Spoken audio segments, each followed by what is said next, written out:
Hello, in the following video I'll show you how to use responsive design in Shopify's checkout UI extensions.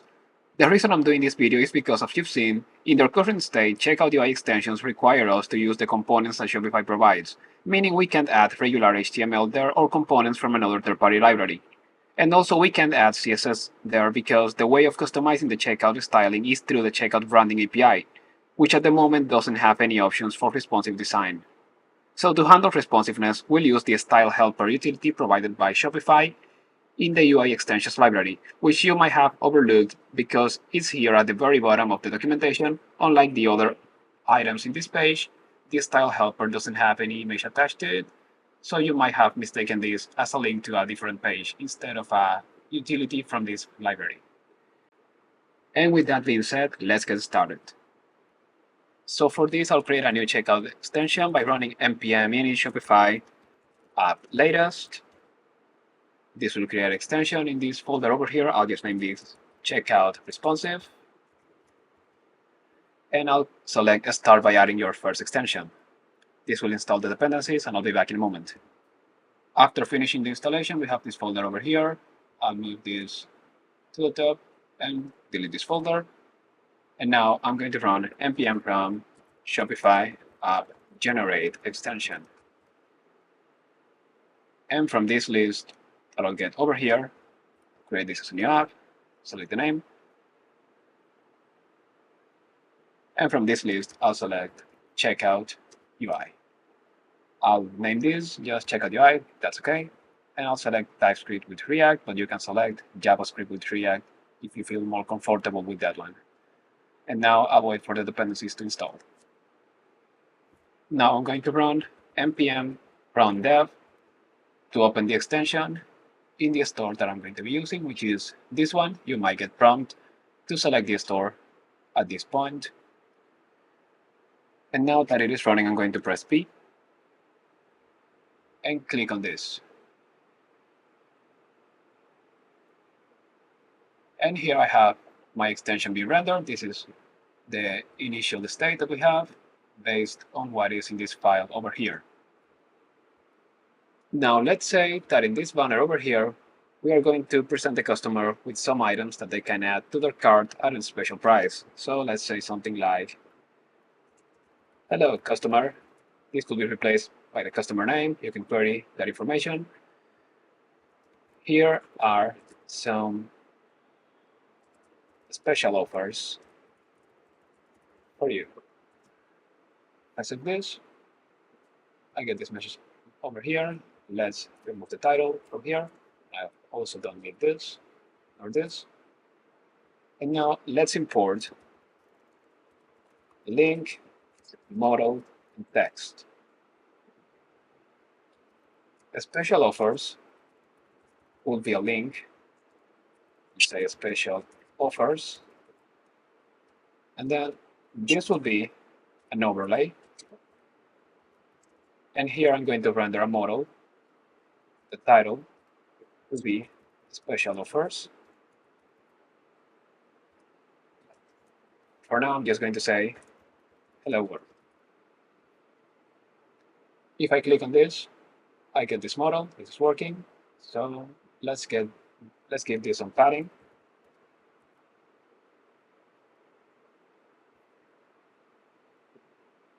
And let's fix this spacing over here by explicitly adding a space here and explicitly adding a white space here. Now let's say that we have 4 of these and that we want to group all of this in a grid.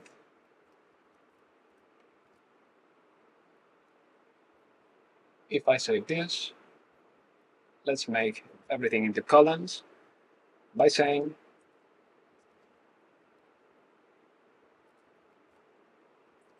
columns 1FR, 1FR, 1FR, and 1FR. Basically, this will create 4 columns, each one of them taking the same space. So if I run this, I have my 4 columns. As you can see here, in desktop it is looking good, but as I start shrinking down the screen, we are going to see that on mobile this space is starting to look too tight to have 4 columns. This should ideally be divided into maybe 2 columns per row. The other components in the UI have adapted to mobile, as you can see in the background, which is blurred. Well, if I get out of the model over here, you can see that the UI has adapted to mobile. Even the model is now coming from the bottom instead of appearing in the center of the screen. Yet I'm still using 4 columns here because these 4 columns are hard-coded here. And even though right now it doesn't look that bad because this text is short, and even if it was longer text, text can wrap to a new line. If we were displaying product cards, which is what this component will end up displaying in the end, this will end up looking not that great. So let's see how we can fix that. So let's go back to this StyleHelper documentation over here and let's see how this works. First, we have the default value. This is what will be used on the smallest viewport.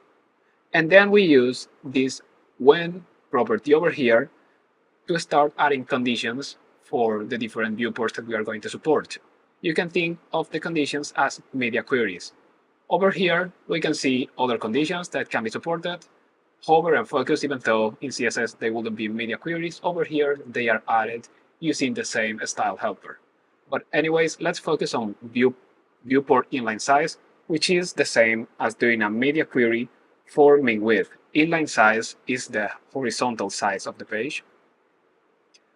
Anyways, here we can use either a small, medium, or large, which unlike in media queries where you can add any arbitrary value like min width 650 pixels, here you cannot do that. You will have to use one of these 3 values. Unfortunately, in the documentation, it doesn't tell you what the actual values of the small, medium, and large are, but we are going to see that now in the code. So here we'll have to restructure this property. On the smallest viewport, let's say that we want to use only 1 column. So let me cut this, and let's import a style from this library over here. Then I'm going to say default. I'm going to paste here 1FR. Then I'm going to say when, and over here, viewport inline size, min, and then let's say that for a small, we want to use 1FR and 1FR, meaning 2 columns. If I save this,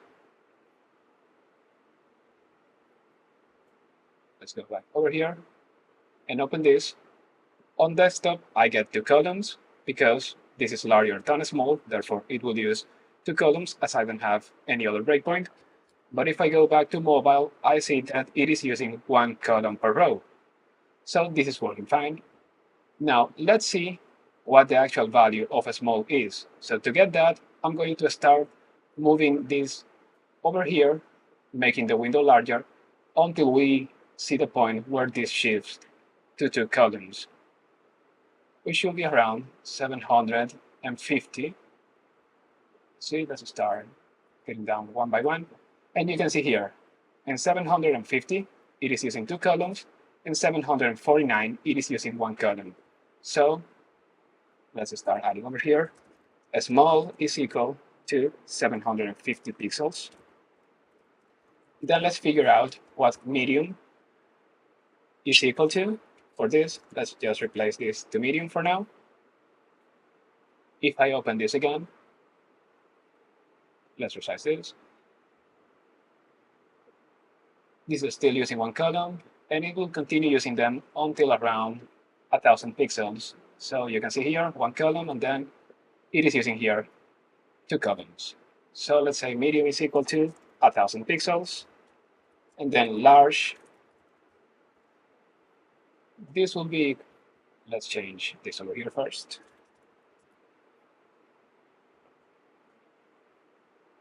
This will be equal to around 1,200 pixels. So you can see here 1 column, and then 2 columns over here at 1,200. So let's put this over here. And these are the values of the different viewport inline sizes that Shopify supports right now. So now that we know these values, let's continue fixing this. So the formatter made this a bit difficult to read. Let me quickly fix that.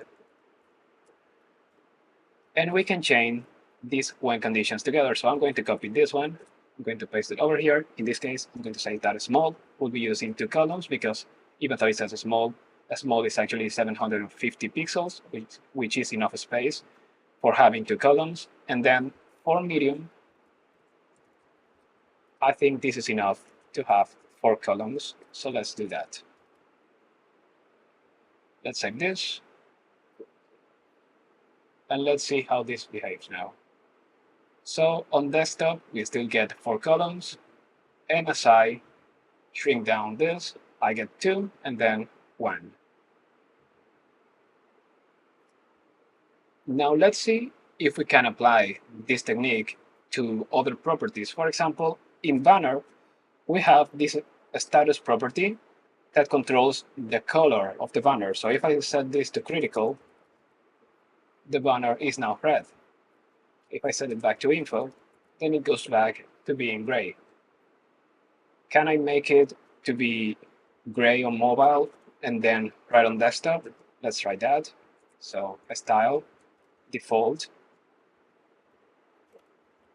info, and then when, viewport inline size as a min of, let's say, medium. I want this to be critical. If I save this, you're going to see that I don't have an error here. So this style is actually well formatted, well written. I don't have a syntax error over here, but I'm getting an error here. And that is because the status property doesn't support the style property over here. The style utility over here, it isn't supported by status. You're going to see here that my banner isn't being styled how I wanted it to be styled. As a matter of fact, the color appears to be broken. I don't get the gray color that I was getting before. So why is this happening? Why was I able to use a style over here, but not here? Let's check the documentation again, and we'll have an answer for this. If we check the documentation for grid, we are going to see that the type of columns is maybe responsive conditional style of columns. You can notice something similar in other props too, like rows over here and spacing over here. But that doesn't happen for every single property. As you'll see down below over here, for example, accessibility label is just a string. The same happens with ID, and in the case of overflow, it just can be either hidden or visible. But none of these properties can use the StyleHelper utility because they are not using the maybe responsive conditional style generic. And by the way, by generic, I mean a type like this that has these angle brackets. And after seeing that, if we go to the documentation for banner, you're going to see that the type of status is just a status. It is not using maybe responsive conditional style. Therefore, we are not able to use the StyleHelper utility with it, and that's why we were getting that error in the code when we try to use it. Something else you might want to do in terms of responsiveness is what I'm doing over here, which is showing a component conditionally depending on the breakpoint. In this case, for screens that have a width below 750 pixels, elements with the class component will be hidden. For screens above that, those elements will be shown. We might also want to do the opposite, where the element is visible in small screens, and then for larger screens, the element is hidden. Unfortunately, doing something like this is not possible right now in Checkout UI extensions, but it will be in the future according to Shopify's product roadmap. If we go to the section about Checkout UI extensions and we scroll here to the bottom, we are going to see that support for conditional responsive component rendering on mobile checkouts is coming later this year in Q2. This is just an approximate date, as you are going to see here, that this is just the target launch date. Shopify might end up delaying this, but at least you can see that it is in the roadmap to add this functionality to Checkout UI extensions in the future. And of course, once they do, I'll have a video in the channel covering that. And that's it for this video. Hopefully now you are able to understand the tools Shopify has made available to create responsive layouts in checkout UI extensions. If you found this video useful, remember to like and subscribe for more Shopify-related content, and I'll see you all in the next video.